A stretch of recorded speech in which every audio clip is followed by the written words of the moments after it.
Hello, my name is Sharon Powell, and I'm one of the authors on the Make Money Make Sense Financial Activities Project. Today, I wanted to share with you some of the ways in which I use these activities in my own work and give you a loosely based sort of set of instructions for how you can use them. We hope you will feel free to use these ideas as inspiration if you choose. You can certainly use them exactly as they have been designed, but you can also use them as a sort of beginning and then tailor them to fit whatever your needs are. However you find them to be most useful for yourself and your group of people you're working with is what we would like for you to do.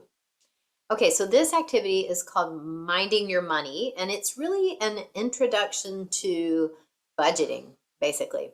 And so it works that we have the pieces of paper that go along with the activity are a case study that I wrote about a teenager, and another piece of paper that's essentially a budget where people can do the work they need to figure out how the teenager's doing in her own life and minding her money. And then everybody gets two fun packs of M&Ms. And you can use other types of tokens if you'd like. If you have some thing that just randomly assigns colors is mostly what you need. But the fun packs of M&Ms work well for me, I find. Okay, so I'm going to share my screen here and show you these different components. Okay, here's the case study that I wrote. And so this is how we start. Again, there are always, we have instructions in the activity book that also help you do maybe a little preliminary discussion about what you're going to be talking about for the day and just basically talk about the basic components of budgeting. A lot of times I'll do the income and expense game activity in conjunction with this budgeting case study. So first we talk about income and expense, so everybody's solid on that before we do the budget, but you can also use it in other ways.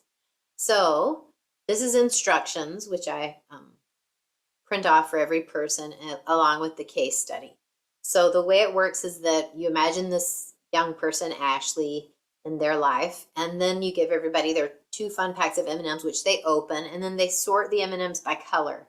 Each M&M is worth $10 and represents either a type of income or a type of expense, and the instructions list which is which here.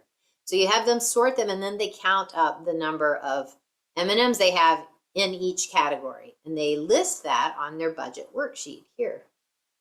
And so usually, I guess I would say 100% of the time, what I have found is that the person in the case study, Ashley, always winds up having way more expenses than they do income. And so they wind up spending more than they earn. And so the participants usually just love to talk about this because it's so just outrageous how much they're spending on the different things. And then it's fun to hear their suggestions about how Ashley, the person in the case study, can make some changes to make her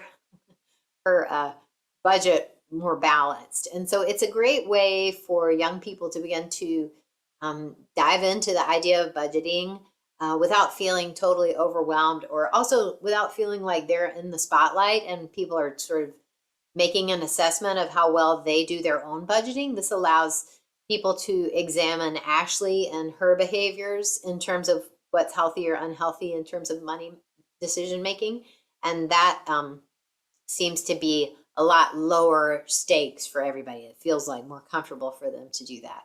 And then we have some questions at the very end, like what kinds of changes could Ashley make in her life to help her stay on the right track and those kinds of things. So it's a great, very basic way to begin to talk about budgeting, and it seems to be something that pretty much everyone enjoys. It's very hands-on, and it allows us to have something to apply the concepts of money management to, because we have this case study. And so yeah, I would recommend you use it, and a lot of people like it because they get to eat M&Ms at the end. But like I said, you can use other forms of tokens that are different colored if you'd like, if eating M&Ms isn't a very good part of your day. All right, so that's it for this one. Thank you so much, and enjoy the rest of your day.